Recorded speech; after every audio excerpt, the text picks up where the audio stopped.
अस्सलामुअलैकुम सामीन। 20 रमज़ानुल मुबारक और 31 मार्च है। ख़बर का उन्वान है, आरएसएस लीडर के मकान से बड़ी मिक़दार में धमाका खेज़ मवाद मिला है। ये मिक़दार 770 किलो बताई जा रही है।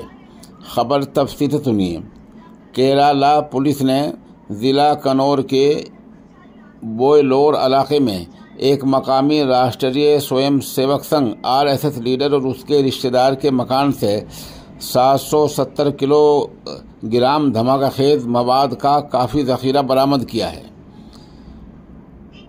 इस मामले ने इलाके में हलचल मचा दी है और लोग इससे किसी संगीन वाक़या रूनुमा होने का अंदाज़ा लगा रहे हैं।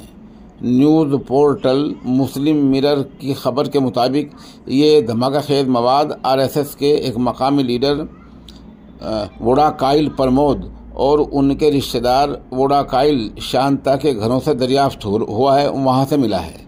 बताया जा रहा है कि असल सरगना जो असल मुलजिम है वो अभी फरार है।